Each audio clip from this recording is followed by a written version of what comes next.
Hello students, जय श्री कृष्णा। मैं कोमल सोनी, आपकी केमिस्ट्री टीचर। आज हम इलेक्ट्रोकेमिस्ट्री चैप्टर में नेक्स्ट टॉपिक पढ़ेंगे, विद्युत रासायनिक श्रेणी, इलेक्ट्रोकेमिकल सीरीज़।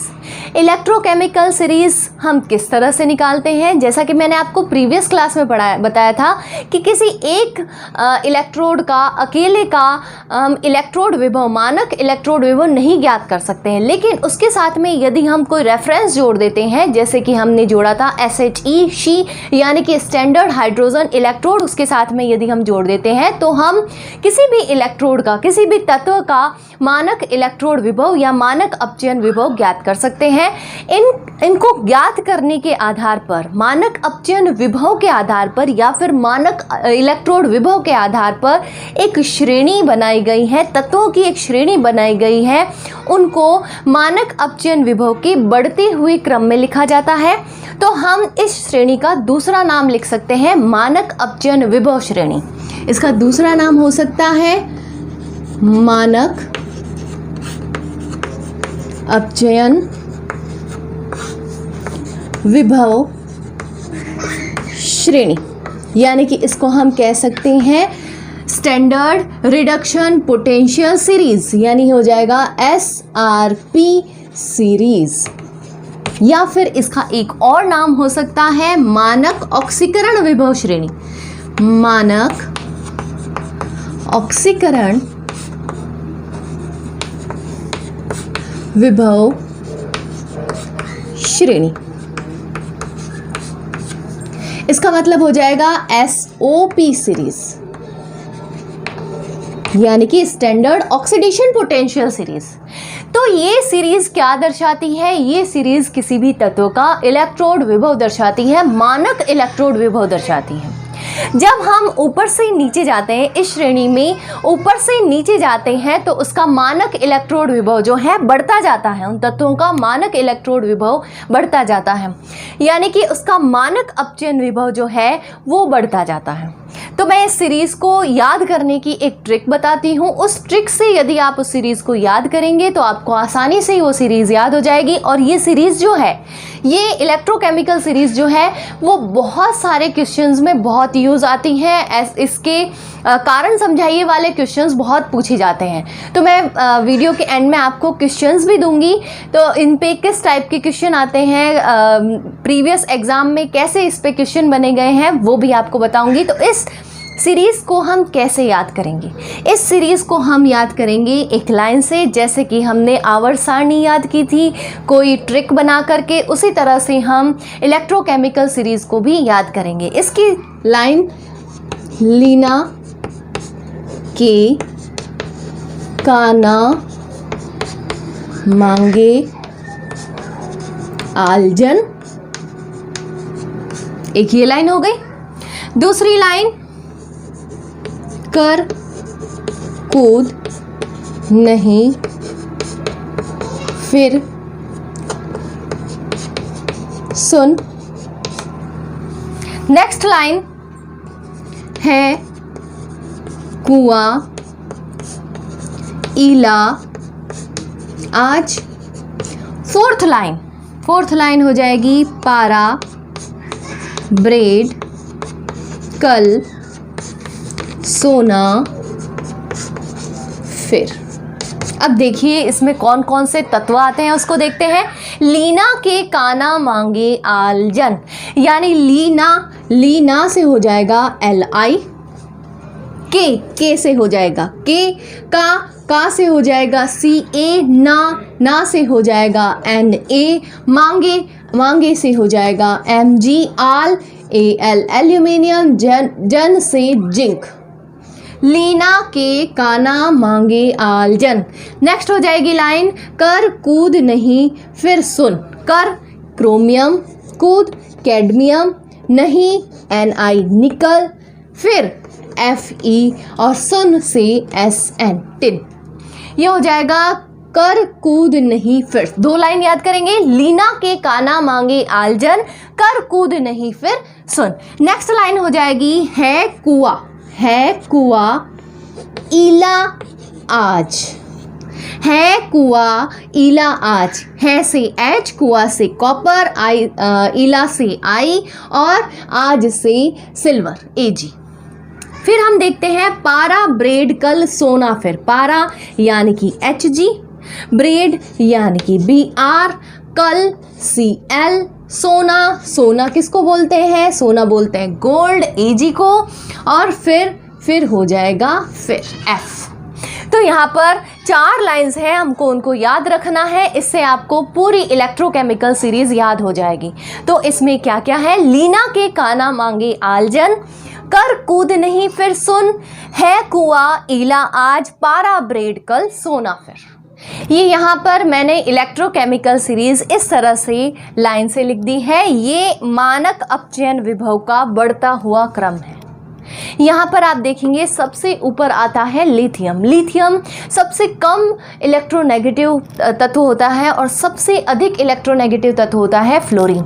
तो लिथियम जो होता है वो ऑक्सीकरण प्रदर्शित करता है, यानी कि यहाँ पर मानक ऑक्सीकरण विभव सबसे अधिक है लिथियम का, मानक ऑक्सीकरण विभव सबसे अधिक है लिथियम का। लेकिन यहाँ पर यदि हम देखें तो मानक अपचयन विभव सबसे अधिक है फ्लोरीन का। इसका मतलब ये है कि इस सीरीज में जब हम ऊपर से नीचे जाते हैं, ये मैंने यहाँ पर ये पूरी नहीं आई है तो इसको यहाँ पर पार्टीशन में लिख दिया है, तो जब हम ऊपर से नीचे आते हैं तो मानक अपचयन विभव बढ़ता है, मानक अपचयन विभव बढ़ता है। लेकिन यहाँ पर यदि हम देखें ऊपर से नीचे जाने पर मानक ऑक्सीकरण विभव का मान जो है वो कम होता है, क्योंकि हाइड्रोजन से ऊपर के जो तत्व आते हैं ये है हाइड्रोजन। हाइड्रोजन का मैंने बताया था, हाइड्रोजन इलेक्ट्रोड जो होता है, मानक हाइड्रोजन इलेक्ट्रोड जो होता है उसका इलेक्ट्रोड विभव जो होता है वो हम मान लेते हैं उसका विभव होता है 0.00 वोल्ट। तो यहाँ पर जाने पर, उसके नीचे जाने पर इसके इलेक्ट्रोड विभव के मान में पॉजिटिविटी आती है, यानी कि इसका मान पॉजिटिव होता जाता है। इससे नीचे यदि हम जाते हैं, इससे नीचे यदि हम जाते हैं तो यहाँ पर मान पॉजिटिव होता जाता है, लेकिन इससे ऊपर जाने पर इसका मान नेगेटिव होता जाता है, नेगेटिव वैल्यू आती है, और यहाँ पर नीचे जाने पर पॉजिटिव वैल्यू आती है। सबसे कम मानक अपचयन विभव होता है लिथियम का और सबसे अधिक मानक अपचयन विभव होता है फ्लोरीन का। तो हम इसे इसकी परिभाषा में लिख सकते हैं कि विद्युत रासायनिक श्रेणी वह श्रेणी होती है जिसमें तत्वों को उनके मानक अपचयन विभव के बढ़ते हुए क्रम में लिखा जाता है, उसे हम कहते हैं विद्युत रासायनिक श्रेणी। हाइड्रोजन का मानक अपचयन विभव जो होता है वो होता है 0। इसके ऊपर वाले जो तत्व होते हैं वो नेगेटिव वैल्यू प्रदर्शित करते हैं और जो नीचे वाले तत्व होते हैं वो पॉजिटिव वैल्यू प्रदर्शित करते हैं। लिथियम का यहाँ पर इलेक्ट्रोड विभव जो होता है, मानक अपचयन विभव होता है वो होता है -3.04 वोल्ट, और फ्लोरीन का मानक अपचयन विभव होता है प्लस में 2.85 वोल्ट। यहाँ पर आप देख सकते हैं प्लस वैल्यू जो है वो बढ़ती जाती है और इसकी प्लस वैल्यू जो है वो अधिकतम होती है, यहाँ पर माइनस वैल्यू बढ़ती जाती है और लिथियम की माइनस वैल्यू सबसे अधिक होती है। तो इस तरह से यहाँ पर मैंने इसका बता दिया है, 0 होता है इसका सबसे अधिक ऑक्सीकरण विभव होता है, मानक ऑक्सीकरण विभव होता है, इसका सबसे अधिक मानक अपचयन विभव होता है।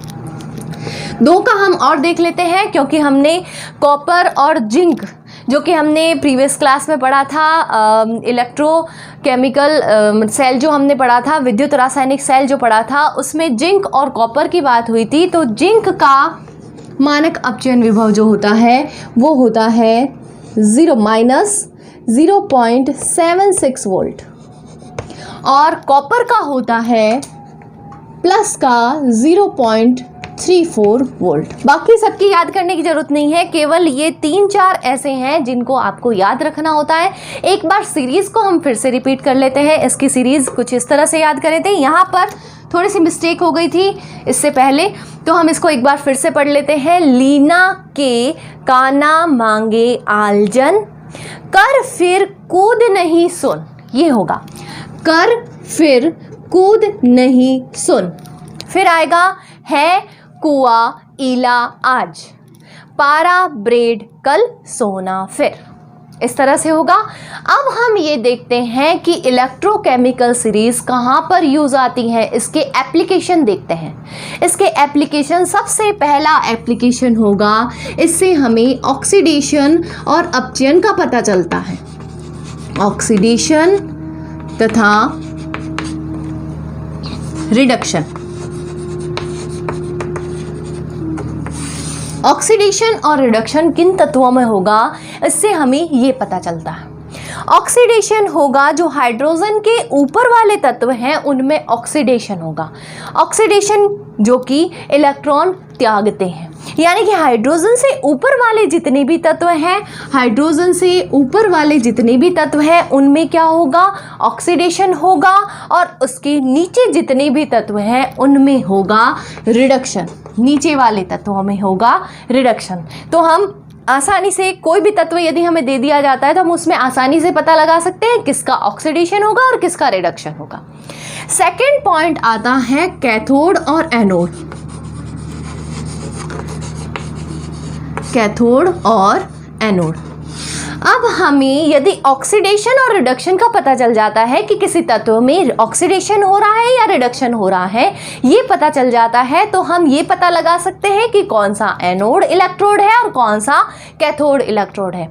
आपको मैंने प्रीवियस क्लासेस में भी बताया था कि एनोड जहाँ पर ऑक्सीडेशन होता है वहाँ एनोड इलेक्ट्रोड होता है, और जहाँ पर रिडक्शन होता है वहाँ पर कैथोड इलेक्ट्रोड होता है। इसका मतलब ये है कि हाइड्रोजन से ऊपर वाले जितने भी तत्व हैं उनमें ऑक्सीडेशन होता है और ये एनोड इलेक्ट्रोड प्रदर्शित करते हैं, एनोड के रूप में कार्य करते हैं। लेकिन हाइड्रोजन से नीचे वाले जितने भी हैं वो उनमें अपचयन होता है, रिडक्शन होता है, इसलिए वो कैथोड की तरह कार्य करते हैं। तो इस श्रेणी से हमें ये भी पता चल जाता है कौन से तत्व का इलेक्ट्रोड किस तरह कार्य करता है, एनोड का कार्य करता है या कैथोड का कार्य करता है।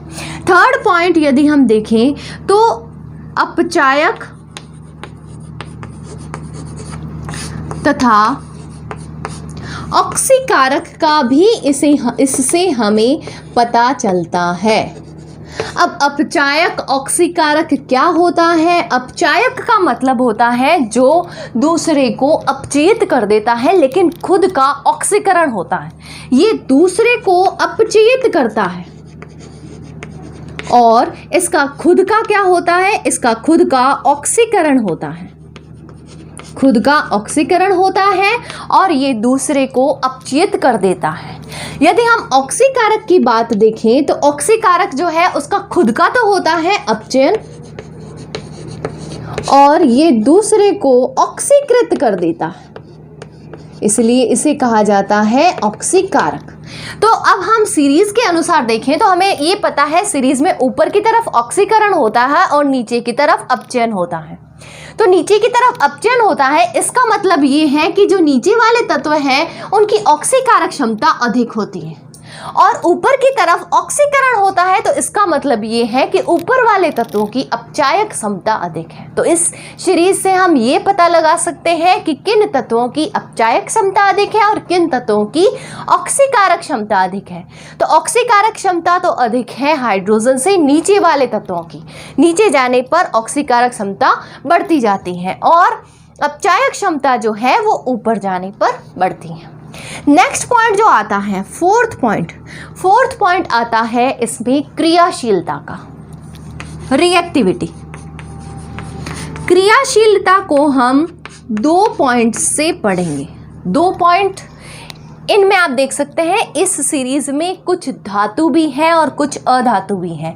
धातु कौन कौन से हैं? धातु lithium, potassium, calcium, sodium, magnesium, aluminium, zinc, chromium, ferrous और कैडमियम, निकल, यहाँ तक टिन, यहाँ तक ये सारे क्या हैं? धातु हैं। उसके बाद में हाइड्रोजन अधातु में आता है, कॉपर धातु है, यानी कि अधातु वाले में बता देती हूँ, आयोडीन अधातु है, ब्रोमीन अधातु है, क्लोरीन अधातु है और फ्लोरीन अधातु है, एक हाइड्रोजन भी अधातु है। तो इनमें से हम इसको 2 पार्ट में बांट लेते हैं, एक है धातु वाला पार्ट और एक है अधातु वाला पार्ट। तो क्रियाशीलता किसकी अधिक होती है? धातुओं के लिए यदि हम देखें, ये सीरीज में धातुओं के लिए यदि हम देखें तो ऊपर से नीचे जाने पर क्रियाशीलता कम होती है। ऊपर से नीचे जाने पर क्रियाशीलता कम होती है। यहाँ पर हम देख सकते हैं लिथियम की क्रियाशीलता सबसे अधिक होती है। इसका मतलब ये है लिथियम जो है वो आसानी से ऑक्सीकृत हो जाता है, आसानी से इसका ऑक्सीकरण हो जाता है। इसका मतलब ये आसानी से इलेक्ट्रॉन त्याग सकता है। लेकिन हम यदि देखें अधातुओं में यानी कि आयोडीन, ब्रोमीन, क्लोरीन, फ्लोरीन, इनमें यदि हम देखें तो अधातुओं में क्रियाशीलता ऊपर से नीचे जाने पर बढ़ती है। सबसे अधिक क्रियाशील यहाँ पर फ्लोरीन होगा और यदि धातुओं में देखें तो सबसे अधिक क्रियाशील लिथियम होगा, क्योंकि इसका मानक ऑक्सीकरण विभव जो है वो सबसे अधिक है, इसलिए ये सबसे अधिक क्रियाशील होगा। फ्लोरीन यहाँ पर सबसे अधिक क्रियाशील होगा, क्योंकि इसका मानक अपचयन विभव सबसे अधिक है। अब इससे हमें ये पता चलता है कि कौन सी रिएक्शन पॉसिबल है और कौन सी रिएक्शन पॉसिबल नहीं है। इसको मैं एक एग्जाम्पल के थ्रू समझाती हूँ। मैंने यहाँ पर लिया है Zn प्लस CuSO4, इन दोनों की रिएक्शन करवाई है, या फिर मैंने लिया है कॉपर प्लस ZnSO4, इन दोनों की रिएक्शन करवाई है। इन दोनों में से कौन सी रिएक्शन पॉसिबल होगी उसको देखते हैं। अब हम देखते हैं जिंक कौन सी स्थिति पर आता है। जिंक इस स्थिति पर आता है। और कॉपर कौन सी स्थिति पर आता है। कॉपर इस स्थिति पर आता है। तो जिंक भी धातु है और कॉपर सल्फेट में कॉपर भी धातु है। तो धातुओं के लिए मैंने बताया ऊपर से नीचे जाने पर क्रियाशीलता कम होती है। तो जिंक आ रहा है ऊपर की तरफ और कॉपर आ रहा है नीचे की तरफ। इसका मतलब जिंक से कॉपर की क्रियाशीलता कम है। कॉपर की क्रियाशीलता कम है जिंक से। जिंक अधिक क्रियाशील धातु है, इस कारण से ये इसको विस्थापित कर देता है, कॉपर को विस्थापित कर देता है और इसका स्थान ये ले लेता है। तो ये वाली रिएक्शन होगी, यानी कि ZnSO4 बनेगा इससे, प्लस इससे बनेगा कॉपर। कॉपर बाहर निकल जाएगा और इससे ZnSO4 बनेगा। इसका मतलब ये है कि कॉपर का तो यहाँ पर हो रहा है अपचयन और जिंक का यहाँ पर हो रहा है ऑक्सीडेशन, क्योंकि यहाँ पर जिंक जो है वो 0 ऑक्सीडेशन स्टेट में था और यहाँ पर आकर ये Zn2+ में चेंज हो गया। उसी की जगह पर कॉपर जो है वो कॉपर यहाँ पर Cu2+ में था और यहाँ पर आकर Cu0 में रह गया। यानी कि कॉपर को जिंक जो है वो अपचेत कर देता है, क्योंकि जिंक ज़्यादा रिएक्टिव है, ज़्यादा क्रियाशील है। नेक्स्ट ये वाली यदि हम रिएक्शन देखें, कॉपर प्लस ZnSO4। अब SO4 के साथ में यदि जिंक जुड़ा हुआ है तो कॉपर इसको प्रतिस्थापित नहीं कर पाता है, जिसके कारण ये रिएक्शन नहीं होती है।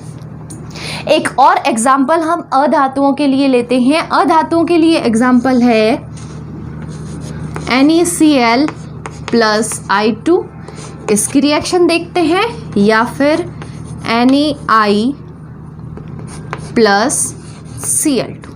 इन दोनों में से कौन सी रिएक्शन होगी उसको देखते हैं। अब यहाँ पर देखिए आयोडीन आता है ऊपर और Cl आता है नीचे। तो अधातुओं के लिए ऊपर से नीचे जाने पर क्रियाशीलता बढ़ती है। इसका मतलब ये है कि क्लोरीन जो है वो अधिक क्रियाशील है आई से, आयोडीन से अधिक क्रियाशील है।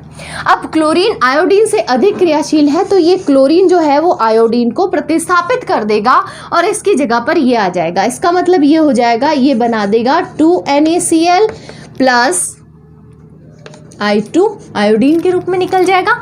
इसको संतुलित कर लेते हैं, यहाँ पर हो जाएगा 2NaI हो गया। अब हम देखते हैं NaCl प्लस I2। I2 जो है इस Cl को प्रतिस्थापित नहीं कर पाता है, ये रिएक्शन नहीं होती है क्योंकि आयोडीन जो है वो क्लोरीन से कम क्रियाशील होता है। तो हम इस तरह से इसमें समझ सकते हैं, क्वेश्चंस में भी इसको ज्ञात कर सकते हैं कि कौन सी रिएक्शन होगी और कौन सी रिएक्शन नहीं होगी। तो एक एप्लीकेशन ये भी इस विद्युत रासायनिक श्रेणी का है। अब हम इसके कुछ और एप्लीकेशन देखते हैं। इसका 5th एप्लीकेशन है धातु ऑक्साइडों,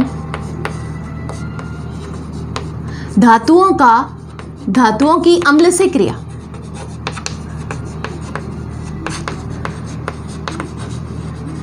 धातुओं की यदि अम्ल से क्रिया करवाई जाती है, हाइड्रोजन से नीचे जितने धातु आते हैं उनकी यदि अम्ल से क्रिया करवाई जाती है तो वो हाइड्रोजन गैस मुक्त नहीं करती है, लेकिन हाइड्रोजन से ऊपर वाले जो धातुएं होती हैं वो अम्ल से क्रिया कराने पर हाइड्रोजन गैस मुक्त करते हैं। जैसे कि हम यदि देखें, यहाँ पर एग्जाम्पल ले लेते हैं,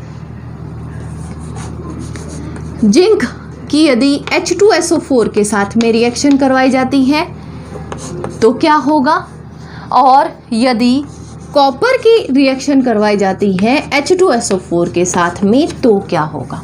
यदि जिंक की H2SO4 के साथ में रिएक्शन करवाई जाती है तो H2 हाइड्रोजन गैस निकल जाती है और यहाँ पर बन जाता है ZnSO4 प्लस H2 गैस बाहर निकल जाती है। और यहाँ पर यदि हम इसकी रिएक्शन कराते हैं तो यहाँ पर हाइड्रोजन गैस मुक्त नहीं होती है, CuSO4 तो बन जाता है।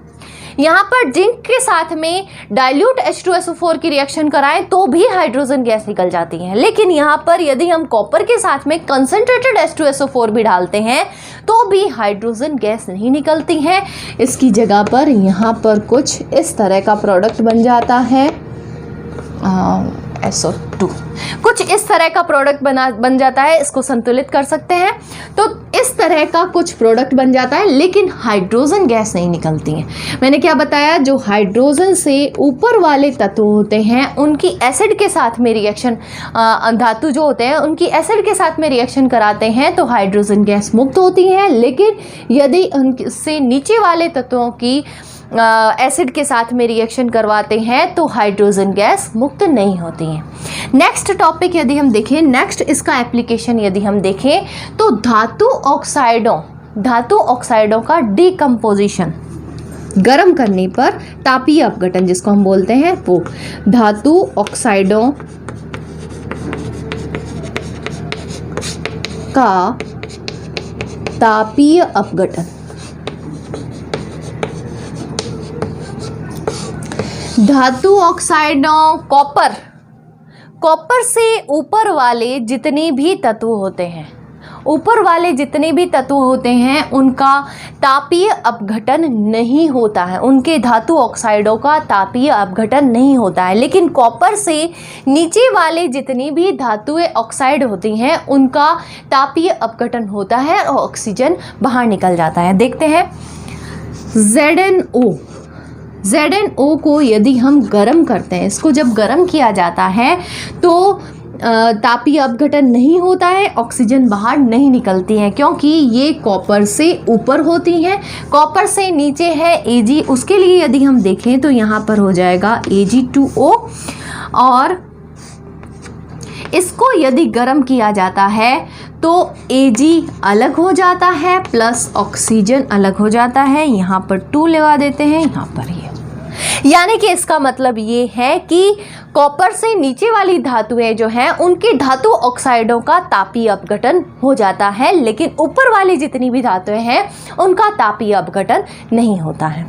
नेक्स्ट 7th पॉइंट आता है, 7th इसकी एप्लीकेशन है धातु ऑक्साइडों का हाइड्रोजन के द्वारा तापीय अपघटन कैसे होता है, उसका डीकम्पोजिशन कैसे होता है। तो धातु ऑक्साइडों का हाइड्रोजन द्वारा डीकम्पोजिशन,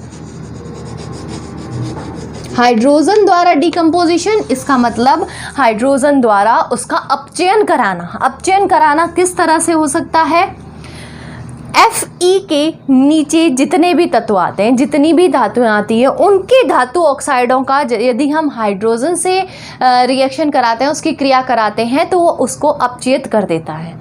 लेकिन इससे Fe से ऊपर वाले जितने भी तत्व आते हैं उनकी यदि हम हाइड्रोजन के द्वारा डीकम्पोजिशन कराना चाहें तो ये पॉसिबल नहीं होता है। इसका एग्जाम्पल यदि हम देखें तो ZnO, इसका यदि हम हाइड्रोजन के द्वारा इसका तापीय अपघटन कराना चाहें, वैसे तो नॉर्मली भी नहीं होता है, अगर हम हाइड्रोजन के द्वारा इसका तापीय अपघटन करवाना चाहें तो ये तापीय अपघटन नहीं होता है, डीकम्पोजिशन नहीं होता है। लेकिन Fe से नीचे हो गया, जैसे कि Fe तो खुद है, कॉपर को देख लेते हैं, CuO H2, तो यहाँ पर Cu धातु अलग हो जाएगी, कॉपर अलग हो जाएगा और H2O के रूप में ये बाहर निकल जाएगा। यानी कि फेरस से जितनी भी नीचे वाले जो धातुएं होती हैं उनके धातु ऑक्साइड होते हैं वो हाइड्रोजन के द्वारा डिकम्पोज हो जाती हैं, लेकिन Fe से ऊपर वाली जितनी भी धातुएं होती हैं वो हाइड्रोजन से डिकम्पोज नहीं होती हैं। तो इस टाइप के बहुत सारे क्वेश्चंस बनते हैं। नेक्स्ट इसका एप्लीकेशन है सेल विभव ज्ञात करना, EMF निकालना। हमें पता है सेल विभव को डिनोट करते हैं E नॉट सेल से। इसका फॉर्मूला होता है E naught cell is equals to E naught cathode minus E naught anode. अब यदि हम गैल्वेनिक सेल के लिए देखें तो गैल्वेनिक सेल के लिए कैथोड जो है वो कैथोड है कॉपर और एनोड जो है वो है जिंक। तो कॉपर के लिए E नॉट का मान यानी कि मानक अपचयन विभव या EMF का मान जो है वो होता है, कॉपर के लिए मैंने आपको बताया था 0.34 प्लस में वैल्यू, माइनस जिंक के लिए होता है माइनस का 0.76।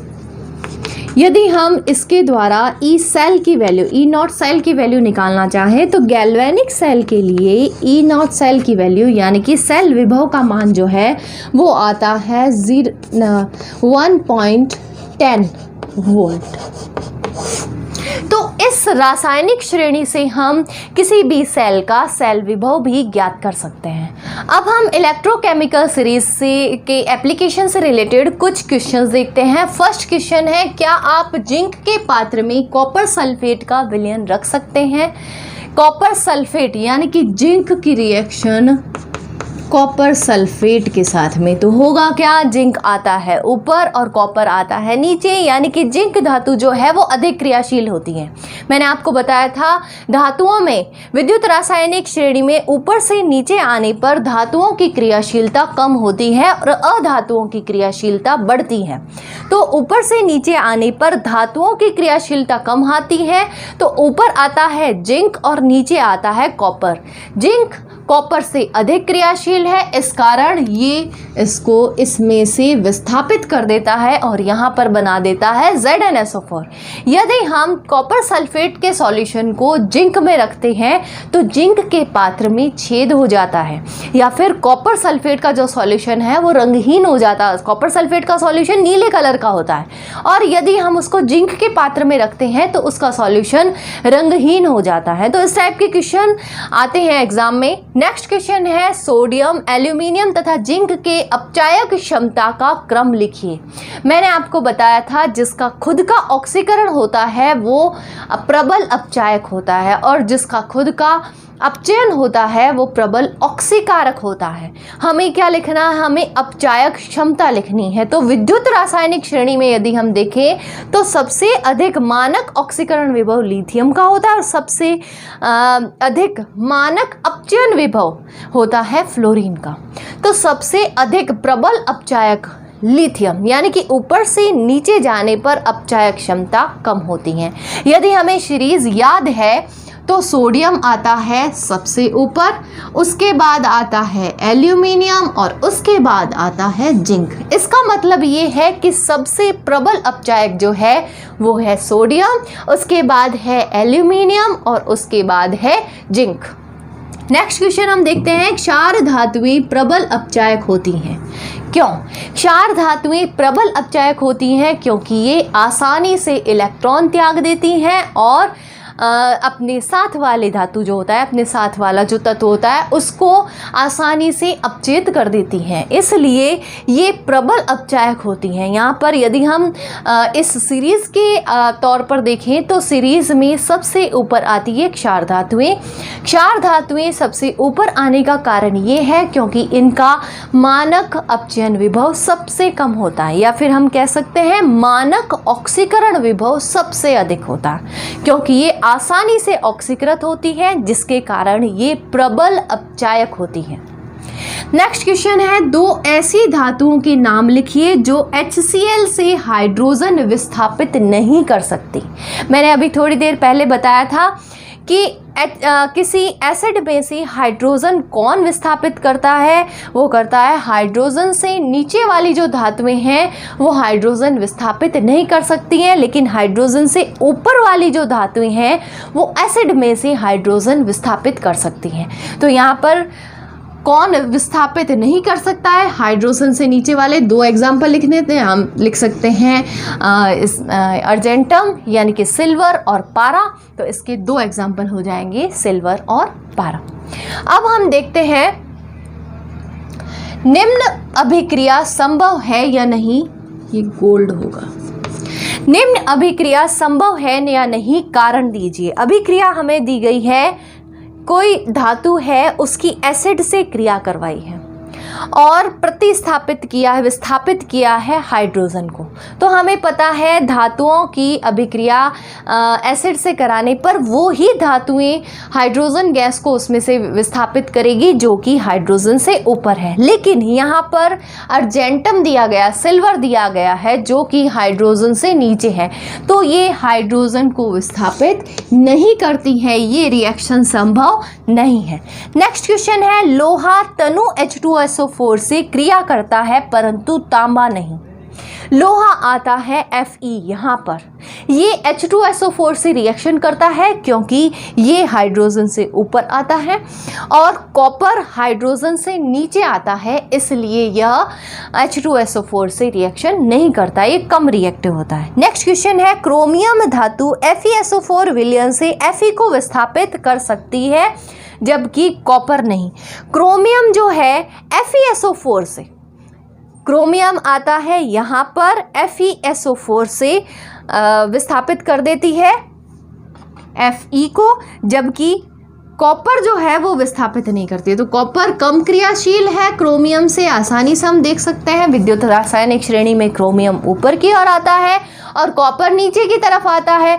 कॉपर Fe से ऊपर आता है, वो ज़्यादा रिएक्टिव है, लेकिन कॉपर जो है वो Fe से नीचे आता है, वो Fe से कम रिएक्टिव है, इसलिए इसको विस्थापित नहीं कर पाता है।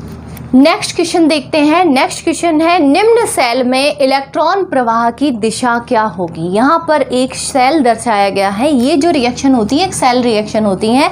इसमें दो इलेक्ट्रोड दर्शाए गए हैं, एक जिंक का इलेक्ट्रोड, जिंक धातु का इलेक्ट्रोड, एक सिल्वर का इलेक्ट्रोड है। जिंक धातु का इलेक्ट्रोड किसी Zn2+ वाले विलयन में डुबोया गया है और सिल्वर धातु का इलेक्ट्रोड Ag2+ वाले विलयन में डुबोया गया है। ये जो दो बीच वाली लाइन है ये दर्शाती है लवण सेतु को। तो यहाँ पर हमें ये देखना होगा कि कौन सी धातु, कौन सा इलेक्ट्रोड जो है वो एनोड दर्शाएगा और कौन सा कैथोड दर्शाएगा। इलेक्ट्रॉन का प्रवाह हमेशा एनोड से कैथोड की तरफ होता है। तो यहाँ पर हम यदि देखें तो यहाँ पर जिंक आता है ऊपर की तरफ और सिल्वर आता है नीचे की तरफ। हाइड्रोजन से नीचे वाले जो तत्व हैं वो अपचयन दर्शाते हैं, जो अपचयन दर्शाते हैं वहाँ पर होता है कैथोड, और हाइड्रोजन से ऊपर वाले जो एलिमेंट्स हैं वो ऑक्सीकरण दर्शाते हैं और ऑक्सीकरण दर्शाता है एनोड को। तो यहाँ पर एनोड होगा इस तरफ और कैथोड होगा इस तरफ। तो इलेक्ट्रॉन का प्रवाह हमेशा एनोड से कैथोड की तरफ होता है, तो ये इस तरह यहाँ से यहाँ पर इसका प्रवाह होगा। नेक्स्ट क्वेश्चन है, निम्न में से किस ऑक्साइड का अपचयन हाइड्रोजन द्वारा होगा। इसमें मैंने आपको बताया था Fe से नीचे वाले जितने भी हैं उनके ऑक्साइडों का हाइड्रोजन द्वारा अपचयन हो सकता है, लेकिन Fe से ऊपर वाले जितने भी हैं उनका नहीं होता है। तो यहाँ पर यदि हम देखें तो ऊपर वाले कितने हैं, Fe से ऊपर वाले सोडियम भी इसके ऊपर आता है, कैल्शियम भी ऊपर आता है और जिंक भी ऊपर आता है Fe से, और एल्यूमिनियम भी ऊपर आता है, लेकिन कॉपर जो है वो नीचे आता है। तो केवल CuO ऐसा है जिसका हाइड्रोजन द्वारा अपचयन होगा, बाकी इनमें से किसी का भी नहीं होगा। नेक्स्ट क्वेश्चन है, क्या हम कॉपर सल्फेट विलयन को लोहे के पात्र में भंडारण कर सकते हैं, हम उसको लोहे के पात्र में रख सकते हैं। ये क्वेश्चन पूछा गया था RBSc 2014 में। यहाँ पर पूछा गया है कॉपर सल्फेट के विलयन में। यहाँ पर हम यदि देखें तो यहाँ पर धातु बता रहा है कॉपर, ये कॉपर, और आयरन, ये है आयरन। आयरन जो है, फेरस जो है, वो ज़्यादा क्रियाशील होता है CuSO4 से, कॉपर से। तो CuSO4 में से Fe इसको विस्थापित कर देता है। तो हम लोहे के पात्र में CuSO4 को नहीं रख सकते हैं, क्योंकि ये इसको विस्थापित करके इसकी जगह ले लेता है और लोहे के पात्र में छिद्र हो जाता है। तो इस टाइप के क्वेश्चंस बहुत आते हैं एग्जाम में। तो इनके क्वेश्चंस की आप बुक में से और ज़्यादा प्रैक्टिस कीजिए। ये क्वेश्चन आपके लिए बहुत इंपॉर्टेंट है। आपको मेरे पढ़ाने का तरीका कैसा लगता है कमेंट बॉक्स में ज़रूर बताइए। आपके कमेंट मुझे मोटिवेट करते हैं कि मैं आपके लिए और भी अच्छे से अच्छे वीडियो बनाऊं, उन वीडियोस में और ज़्यादा मेहनत करूं। मेरी वीडियोस को लाइक एंड शेयर कीजिए, और अभी तक आपने मेरे चैनल को सब्सक्राइब नहीं किया है तो मेरे चैनल को सब्सक्राइब कीजिए। Thank you.